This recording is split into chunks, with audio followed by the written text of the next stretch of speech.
Hi, this is Ruth Theresa with One Inspiring Woman, and today I'm answering a Dear Ruth Theresa question. Hi, my name is Ruth Theresa with One Inspiring Woman. I'm an intuitive psychic medium here in the Sugar Land area. That's just outside of Houston. I work with my angels and guides to assist my clients in many areas of their lives, to bring them special messages from loved ones who have passed, to dialogue with their angels for guidance into their own situation, or to assist them with their own psychic abilities. If you like my content, please make sure to subscribe, like, and comment. That's right. I received a message from a client of mine because when she was at my home a couple of months ago, we were talking about my brick, and I will be showing you images of my brick throughout this video so you can kind of take a look at what we're talking about. So I was telling her what we understood is our brick came from the 1800 Chicago fire. So this is a really interesting one, and we were talking about it, and so she wanted to find out more about the Chicago fire and if I could really claim that the brick on the outside of my home came from that fire. And I can't, but I can tell you the story that we received. So her question was more like, can you prove that your brick comes from the 1800 Chicago fire? And I said, no, we sure can't. I wish I could, because it's a very interesting fire. But today, October 8th, is the 150th anniversary of the 1800 Chicago fire. So this is really interesting. So let's tell you a little bit about the Chicago fire itself. It happened 150 years ago. So October 8th, 1871, Chicago kind of erupted in this legendary fire. And supposedly where it got started from is a Mrs. O'Leary's cow kicked over a lantern in her barn, and it set the barn on fire, and it just kind of grew from there. So what I pick up psychically is that I feel like there was more intention with it than that, and I don't feel like it was a cow. So I feel like someone didn't purposely start the fire to hurt this many people or anything else. I just feel like someone threw down something and it caught the barn on fire, and it went from there. So really the 1800 Chicago fire started on October 8th, and they really got it under control about October 10th. It estimated killed more than 300 people, estimated $200 million in damages. Over 17,000 structures were destroyed over a 60 acre area. So kind of like in the center of town, everything was kind of destroyed, and it left over 100,000 people homeless.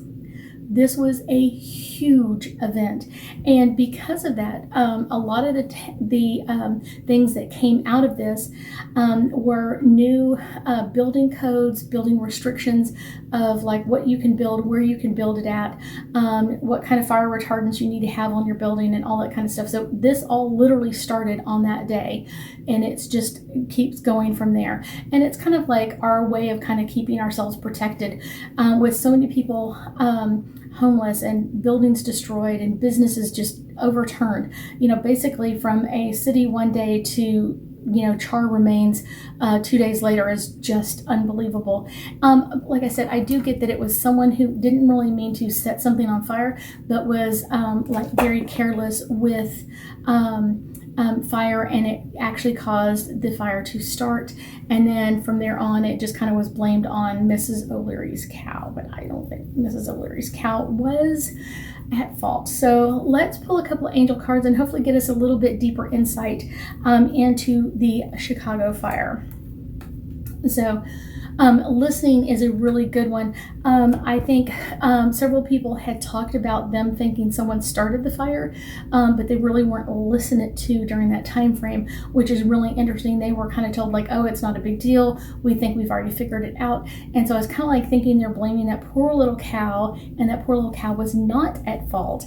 So that's kind of the interesting energy, and kind of an energy of making it if they blamed it on one person, it may have been overwhelming for that family or that person to deal with it. And I think a lot of times, like, it came from someone who was highly motivated politically, which I think was really interesting.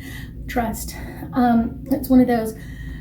I think this is where people kind of put a lot of trust back in their city of like, you need to set this up to make it safer for everybody. But that is an interesting fact, but it's one of those you still can't keep everybody protected for all the time. And I think a lot of cities during that time frame kind of really took on that energy of like, we need to make better rules, keep everybody protected. And I really feel like this is where it came from. Even today, people are trying to make laws where you can't do this or you can't do that, or even crazy lawsuits of, you can't put your foot in your coffee, or it's one of those, like, now all of that is kind of like, we need to make a law to make us safe from everybody else, or injuring ourselves. And I think this is where all of this came in from. So next card comes in with support. Our angels and guides are always with us. I know a lot of people during that time frame of the 1800 Chicago fire were looking for support, and they were looking for support from other people. But instead of necessarily looking at it from their neighbors, because a lot of their neighbors had been hurt by the fire and things had gone wrong, or maybe even homeless as like they were, or lost their home. It's one of those, people were looking for other people to come in and kind of save them in a way, and looking for that support in places that it shouldn't have been. Retreat. When something like this happens, it's kind of really a great time to kind of take a retreat and kind of really listen to the energy of what's going on, and how is this going to make it better for all of us, and how is this not. I think no one at that time frame had any idea how this would change 150 years down in the future. I think that's the cool part, is like, we make one little modification here, and then what does it become on the other end, or how does it make that change on the other side? I think that's the really cool part. Body care. I feel like a lot of people were injured during this. A lot of people were overwhelmed by this. Hospitals were burned down, and so basically people were triaging in the middle of the streets. And really, the town was still there, and they rebuilt things so quickly. I think that's the really cool part. So they were rebuilding very quickly, and trying to kind of do better for themselves. And I think that's the cool part about anytime a disaster like that happens. Even though it's not a natural disaster, people try to rebuild quickly. Soulmates. I know that there are many people, because of this, became married. I remember reading a story when I was a kid, and there were two people after the Chicago fire that would have never met normally, came together and actually were married because of the Chicago fire and what all that had happened during that time frame. Their families were kind of opposed to each other, but during this time frame, they had to kind of like lean on everybody to bring in support. And this cute little couple were able to find happiness and marriage as well. I thank you so much for joining me today, and I know that we'll be talking again soon.